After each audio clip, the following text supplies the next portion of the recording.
Hey everybody, it's Alexander again. And this time I want to talk about another great feature of OPCUA, which allows you to optimize your communication flow.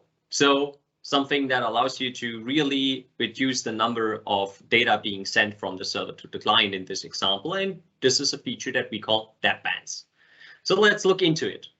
Imagine a water level sensor, for example, at the Hoover Dam. We do have 4 different towers. Each one of them has a water level sensor.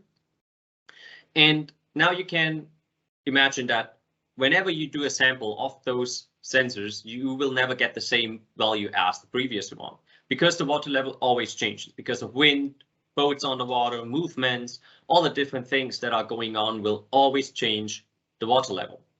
So you actually have more sensitive sensors that you would need for this application. But on the same side, you probably have bandwidth limits, or you have costs for every transmitted data package. And because of that, you want to get rid of all the noise and all the different data change notifications which are being sent. So if you look on the left bottom side, you see a graphic which actually shows all the different samples that we have, all the noise on the signal for those 4 different towers. Now, luckily, with deadbands, OPCUA provides you a mechanism to reduce this. So you can set up one of the 2 different types that we have, and I'm going to talk about them just in a minute. But this allows you to reduce the number of data change notifications being sent from the server to the client because of changed values to the minimum that you actually need. So if you now look at the graphic, you see that from having 100 data samples which were transmitted in the previous example for every tower, so 400 in total, we now only have 11 per tower, which makes 44 instead of 400. So this is a tremendous decrease.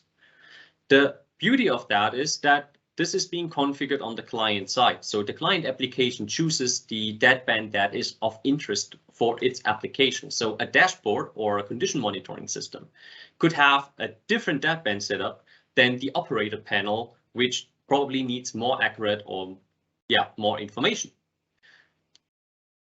So as I already said, what we have are 2 different deadband types. And I want to start with the one which is widely adopted, which is the absolute deadband. And the absolute deadband basically allows you to put a deadband around a value with an absolute number. So in this example here, the number is 1.0. So we're only looking for total number changes or more than total number changes.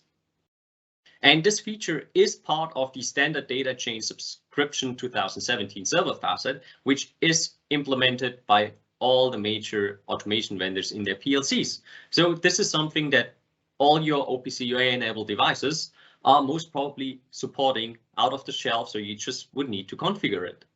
And this is the beauty here, because it works with every numeric data type. So it doesn't matter whether we're talking about floating point numbers or integers.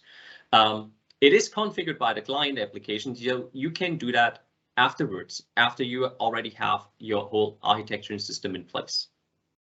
Now, another beauty, of course, is the exact calculation on when to send a data change notification is part of the specification, and because of that, you can just utilize it.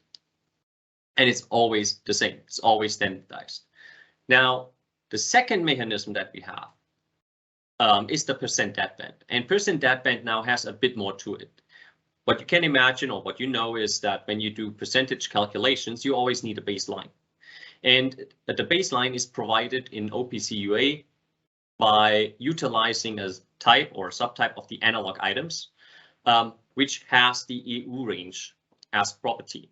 And the EU range tells the applications the normal range where the values are in between. So in our example down here, we have an EU range low from 175 and an EU range high of 186. And if you now do the calculation in this example of 10%, you will get that you get a deadband of 1.1 as a total. So you could basically exchange them vice versa if you do the math by yourself. But those percentage changes, of course, are also very interesting for different applications, and that is why this is also available. And this is now part of the data access server facet, which is also supported by most of the major automation vendors in their PLCs, as well as in different sensors. So you can basically make use of that off the shelf as well. And that is the beauty with this whole mechanism. Now, brief summary, deadbands. Deadbands are there to optimize your communication. So in our example, we reduced the number of data change notifications being sent from the server application to the client because of a value change to the minimum that we actually need.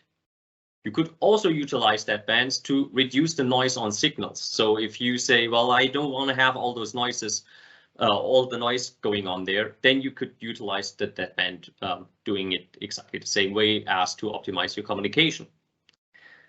Big beauty, as I already pointed out, it is controlled by the client application. So this has the advantage that different client applications can have different deadbands, but also it has the big advantage that you can now apply deadbands without changing your PLC logic. So you don't need to reprogram anything in your running environment, except for you need to apply changes in the configuration on your client applications.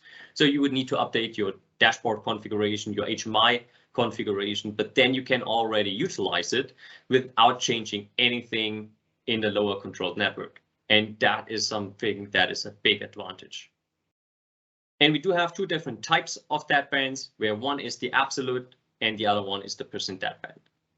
Yeah, I really hope that this helps you getting a step further with your OPCUA applications, and that you can find mechanisms to make use of that. And I hope you enjoyed this session. Thank you.